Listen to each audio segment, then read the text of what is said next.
A murder mystery movie in a place that's surrounded by water. What could go wrong? Let's talk about it.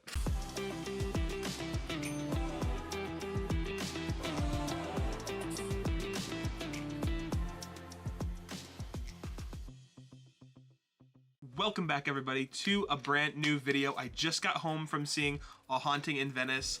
I'm gonna give just my good, mixed, bad kind of review of the movie. Just in general, I thought it was okay, slightly above average. I'll leave my Letterboxd review at the end of this. And if you guys want to see more movie reviews, I'll have the little tag up here somewhere. You guys can check more of those out. But if you are new here, consider hitting that subscribe button, letting me know that you guys enjoy the content that we put out here. Or who's we? That I put out here. And without further ado, let's get into the movie. So let's talk about the good first. The first thing I really want to talk about is some of the cinematography shots in this. There was one shot in particular, I'm trying to think of it. It was when someone like fell from somewhere, or like, it was something that fell, and it looked really cool.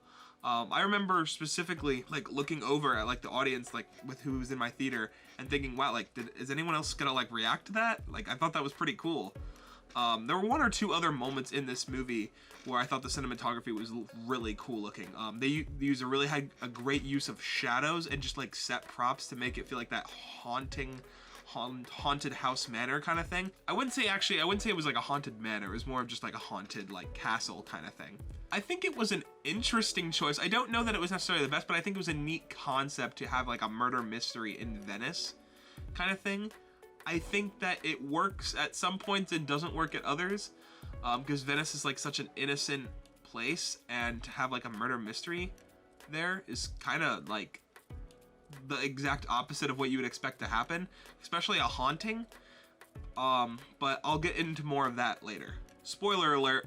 The way that the murder ends up happening is that the mom has been slightly poisoning her daughter, not even intending to kill her, but to keep her sick in bed so that she will not marry the man that she is in love with. Well, the nanny, I'll call her, the house taker, does not know this and gives her some of what she thinks is just regular food.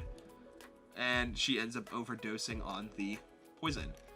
Well, this is exactly how she gets killed, and then her mom throws her overboard because she doesn't want people to know that she's been poisoning her.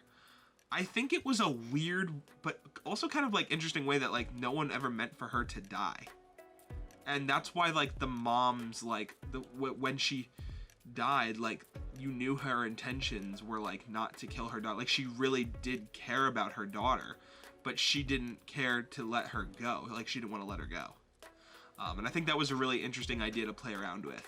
Diving into the mix, I think going into this, the biggest thing on my mind was a lot of these characters just didn't pop out to me.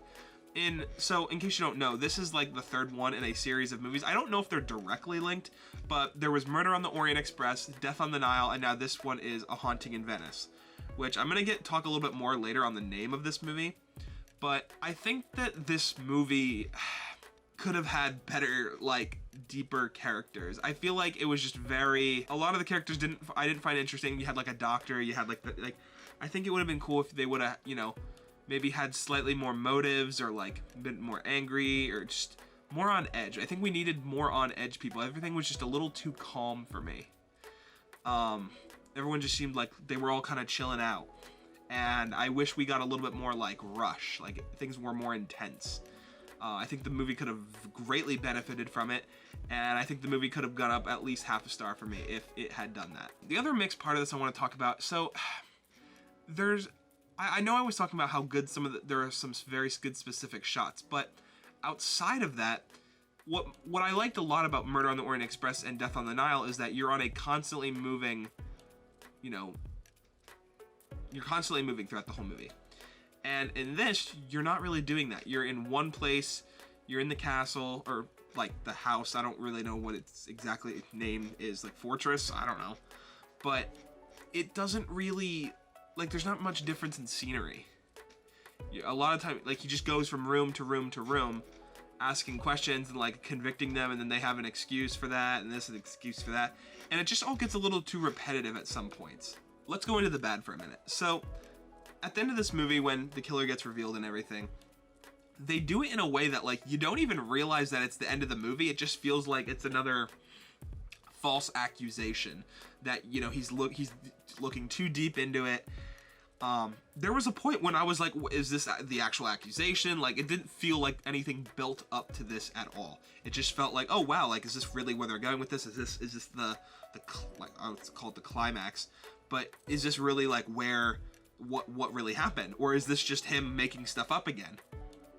And you really didn't know. I really didn't know until, because you could see the look on the lady's face and you're like, you know, it felt like something else was gonna happen. You didn't really know. It didn't feel like it was built up to, or you couldn't really like feel, you know, like when you get near the end of a movie and you're like, oh, this is the end of the movie. I couldn't tell. I really could not tell. I think my biggest gripe with this is that it's just not as fun as the two ones that came before it. When I watched those, I had a lot of fun. There were, you know, fun, charismatic personalities, people with grudges, people that absolutely owned who they were, and a lot of these people just felt very generic, and that it felt like the director was like, okay, I want you to play this character, and they were like, oh, okay. It didn't feel like a lot of them had a big personality. It just felt like they were there because they had to be there. And I think that held it back a little bit for me. I think there were some moments where the acting was good, but I think there were some moments where it wasn't. Overall, I think my biggest, one of the things, so I went to go see this movie, and at first I didn't even realize that it was part of the Orient Express and the Death on the Nile like series. I was like, oh, okay, like I know who this is, like I've seen some of his movies before.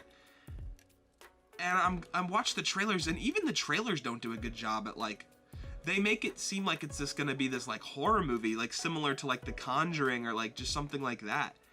And it's really not like that. It's just a murder mystery movie. They don't do themselves any favors by saying A Haunting in Venice. All the other ones have to do with death, you know, Murder on the Orient Express, Death on the Nile. Did they run out of names for death? Like, what about like Poison in the Sea?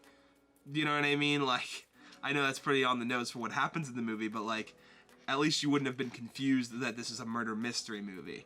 It kind of seemed like the name was counterintuitive, and I know a lot of people went into this thinking it was a horror movie, and it's just not that. It's a murder mystery movie, and the horror elements end up not even being true.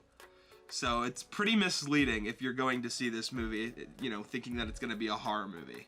So that's pretty much the review, guys. Again, it's not a great movie. It's not a like horrible movie. It's just kind of like slightly above average for me. I'd love to know what you guys thought about the movie. Did you love it? Did you hate it? Or you just kind of like the same with me, like you don't really know how you feel about it? Have you watched all of these movies like Murder on the Orient Express, Death on the Nile? And if you haven't, I highly suggest watching them and then giving this maybe another go, because they do kind of connect, not exactly, but like slightly. So it's you know, you kind of have a different perspective when you watch this and you've watched the other ones. So until next time, guys, peace.